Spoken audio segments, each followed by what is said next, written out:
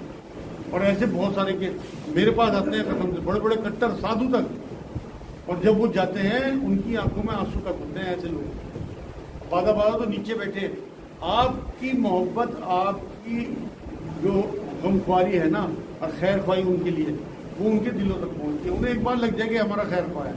ان کے تو عقیدے اتنے کمزور ہیں تو آپ کو بھگوان کہنے لگے. ہاں جی,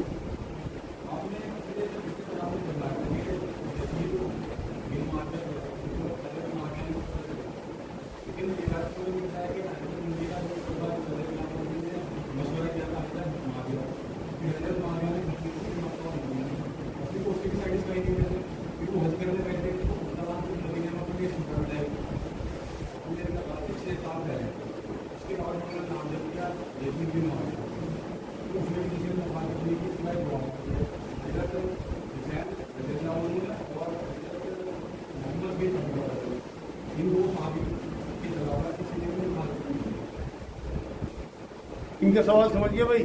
میں نے کہا تھا حضرت معاویہ نے نامزد کیا تھا, وہ چاہے مشورے سے ہی کیا تھا. میرے سے سوال یہ کیا گیا تھا کہ یزید کو کن نے بٹھایا کرتی تھی, تو اس ٹائم جو خلیفہ تھے اس کے والد تھے انہوں نے بٹھایا تھا, چاہے انہوں نے مشورے سے بٹھایا. سوال یہ نہیں تھا کہ انہوں نے کیوں بٹھایا, سوال یہ تھا کہ بٹھایا کس نے تھا.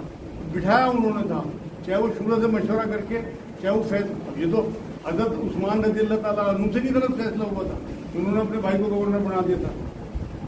یہ تو فیصلے میں غلطی تو ہوتی ہے, کوئی نبی تھوڑی تھے, وہ صحابی تھے, ان سے غلطی ہوئی.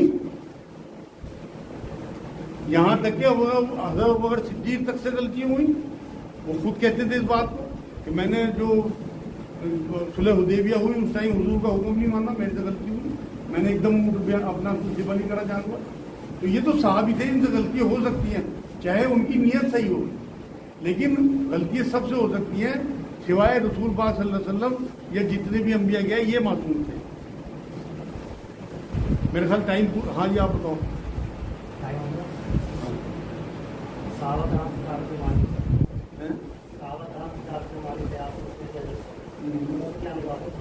ان کا سوال یہ ہے صحابہ کرام ستاروں کے مانند ہیں, اس کا کیا مطلب ہے؟ نبی کی حدیث ہے بھائی یہ چمکدار لوگ ہیں, ان کی زندگیوں سے کچھ سیکھو, یہ تمہارے لیے روشنی ہے. مطلب ان کی زندگیوں میں کسی ایک صحابی کی زندگی آپ نے پکڑ لی کیونکہ وہ تربیت یافتہ تھے نبی اکرم صلی اللہ علیہ وسلم سے. آپ دیکھو نا کہاں سے نکلے وہ, کہاں تو حضور کے دشمن تھے اور خون کے پیاسے تھے, اور قرآن سننے پہ سیٹیاں بجاتے تھے, شور بجاتے تھے اور نیگلیکٹ کرتے تھے قرآن کو, اور کہاں پھر انہیں سرور آنے لگا تھا قرآن میں, اور نبی کی ایسی محبت کے الفاظ یہ ہوتے تھے کہ ہمارے ماں باپ آپ کے قربان. تو اس لیے وہ ستاروں کے مانند اس لیے کہا کہ ان سے تمہیں روشنی ملے گی, ان کے بتائے ہوئے راستے پہ تم چلو گے تو تم بھی فلاح پا جاؤ گے, تم بھی ستارے بن جاؤ گے.